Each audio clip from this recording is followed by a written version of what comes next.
Hey everybody, it's TheRooster here, and I have a nice little free-for-all game for you on Resistance 3. Now this is a deathmatch game on prison. This is a very in-your-face, up-close kind of map if you're unfamiliar with the game. Get a bad spawn right out of the gate. In my last video, kind of went play-by-play. Told you exactly what I did and why. I don't normally do that, and I don't really want to do that on this one. This one's a little bit more about the gameplay in terms of the video. I can try and explain this to you all you want, but some of you are going to have a lot of trouble trying to do what I'm doing here. This is not a map to snipe on at all. This is a map where shotguns and atomizers rule. It's very in your face. I mean, I always bring a carbine into this map just because I don't like using the shotgun or the atomizer. They're way too easy. Insomniac knows that they're a little overpowered, and as far as we know, they're going to tone them down. They've kind of made it sound like that, so hopefully they do that soon. They don't really need a patch to do that. That's something they can do on their server side. They have it set up so they do not need to patch the game to tweak weapon balances and stuff. So hopefully they get that done quick, because right now most of the kill feeds in pretty much every game, hey, look right there, shotgun. It's pretty ridiculous in free-for-all. But what I'm doing here is I made myself a little Auger class. Everybody complains you don't get your Auger as a main weapon. You got to get a 6-kill streak. Well, I just made one. I'm using the sniper rifle, thermal, which you get at level 42. I just unlocked again. I had remnanted, which is kind of like a prestige on Call of Duty. Reset me back at level 1. I finally got back up to level 42 and got my thermal back, which allowed me to make this class. So the secondary and the sniper, which I just tried to get him with there, shoots a little charge up right there where you see those two arrows converge on each other. Shoots a little charge up shot that will pass through objects. I've definitely shot some people where there's no way it would miss, but I guess there was too many objects in the way and I didn't get the kill, so I guess it really can't pass through everything. Even a bubble shield it won't pass through sometimes. But for the most part, you can usually, shoot through anything that you see and take the guy out if you're on him. So it's kind of a cool little secondary, really hard to use. It may sound really easy because I have thermal and I can see through walls, but you got to scope in to use it. And man, it is hard to snipe someone in thermal range with a sniper. It's very hard, very up close in your face. So it's not really the gun for it. I'd recommend trying it out if you want to. It's fun to use, but don't expect to be getting a whole lot of good gameplays with it because you're gonna have to be sniping a lot up close. There's only really a couple maps on this map that are really good for sniping. Most of them are pretty up close maps. Seaside is an okay one. I don't always do as good on Seaside as I could sniping, just because I move around too much. It's definitely one you want to perch up on top of a house, or get some kind of high vantage point and camp, as you should with a sniper. So I don't really do that too much, so I don't like sniping on really any map. I like the sniper. I think the sniper is really awesome the way they did it on there. It's definitely not overpowered, just because because a lot of the maps are up close maps. So also too, if you are unfamiliar with the game, when you upgrade your sniper rifle, there's 3 levels. You start out level 1, you upgrade it to level 2, and you can also upgrade it to level 3. Level 2, so the first time you upgrade it, gives you that little box around their heads that it gives you. That it gives you those little arrows around their heads. So basically, it kind of reminds you and lets you know to go for headshots, and really keeps that mindset going. It's kind of a cool little feature. Plus, you may not even see a guy that's running somewhere, but you see those little arrows and oh, hey, there's a guy right there that I can barely see.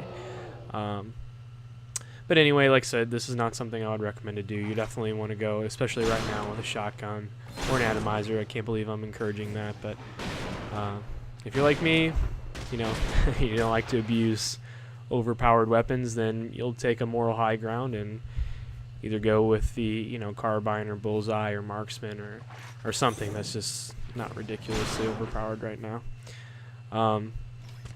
Now even me with the bullseye, I mean, the bullseye is a great gun, but I kind of hindered myself with that gun too, because I don't like using things that are easy, and the tagging on that gun where you shoot your secondary, hit them with a tag, and then all your bullets will follow to wherever that tag was, so you don't even need to aim at them anymore if you hit them with the tag, as long as there's no walls or objects in the way. I mean, that's been around in Resistance, you know, since Resistance 1, but it was a little more balanced. It wasn't really an easy gun to use at long range, and for a while there, not a lot of people tagged very much. But on this one, like, you know, the bullseye has a really good sight on it. A lot of people like to use it for that.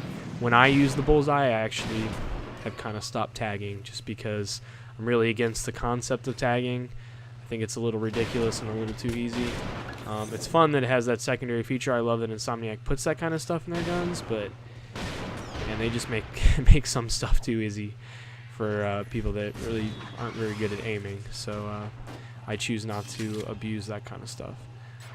But you know, if you want to do it, that's fine. Especially, you know, if you're not a very good shot, not a very good gamer, I'm not going to hold it against you if you want to use that tag function. But if you're a guy with a 2-to-1 or 3-to-1 kill death, I mean, you and I both know you don't need to be tagging. So just know too, if you play this game and you do tag a lot, it's considered by veterans, you know, a lot of the Resistance 1 veterans. I didn't play much of Resistance 2, but it's always been considered a very noobish thing to do. So if you don't mind people thinking you're kind of bad, then go ahead and tag away. But anyway, like I said, I didn't really come in here to bash on people's play styles. I just kind of wanted to show you some thermal sniping here, especially on a map where it's really not easy. So you're not going to see very many gameplays like this. I actually have, I don't know, another 3 free-for-all wins that I could post up that are thermal sniping, I think. Let me know if you guys like this. It's not on Prison, but let me know if you guys like this, and maybe I'll put another one up. I know I got one on, I think, Motorpool. And there is a spree in that one that is just absolutely ridiculous. I thought about just uploading that spree, but I don't know, maybe I'll upload the whole game. I have a really nice into this game too. It started off really slow. Hopefully a lot of people didn't leave. You know, obviously to finish with the kind of score it's going to win this free-for-all, I had to pick it up towards the end. So I do get all the kills. It's not one where it falls short. I do get my 30.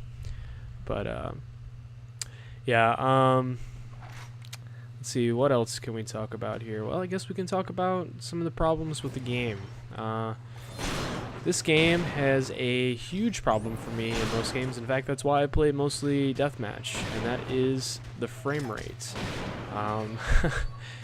The frame rate on this game is, it's really, I mean, I feel bad saying that. I like Insomniac, but it's probably the worst on any console game, like online console game that I've ever played. You know, Bad Company, those games, they would give me some, you know, a frame rate hiccup or two every now and then, but it was nothing too bad. It was pretty manageable. It never really angered me. This game, if I'm in a 16-player room, like a regular TDM, or, you know, an objective mode, or just a regular sized room, I cannot even move half the times. I'll go 3 feet, and it's like a rhythmic kind of thing. Like every few seconds, I just freeze. When that happens, oh yeah, and that was a collateral, by the way. Yeah, that just happened.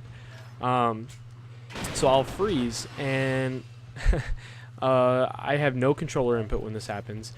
The people that I can see don't necessarily always freeze. I mean, the more stuff that's going on in the game, sometimes pretty much everybody freezes if there's a lot of explosions, you know, leapers coming out, all that kind of stuff. You know, it can cause everybody to kind of, their game to freeze up. But for me, it happens all the time.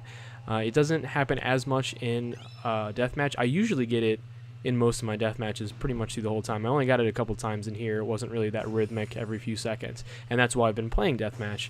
I would rather be playing other stuff with my friends, but you know, I'm just not going to go into a game where I can't even walk 3 feet without it, you know, without it happening. Hopefully, like I said, that doesn't happen for everybody. I don't want to let that dissuade you from buying the game, but I mean, this game does have a lot of problems. They're actively trying to fix it. Insomniac is great at fixing problems. but you know, you just got to give them a little time.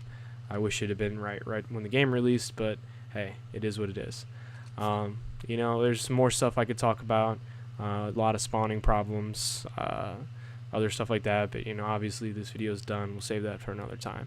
I don't want to fill any video with all complaints because I do like the game. I do like the gameplay. I like the way the shooting is in this game. It's not R1. It will never be R1. You know, RFOM, Resistance Fall, man, that was that was a great time. That was a pinnacle in a lot of things, but we're never going to see that again, so you people hanging on to that, you just got to let it go. This is a great game. It doesn't have a huge player base, what it should, but there's a lot of things this game could have been. But, you know, we have what we have, and I happen to enjoy it when it works. So that's all I want to say, guys. Peace.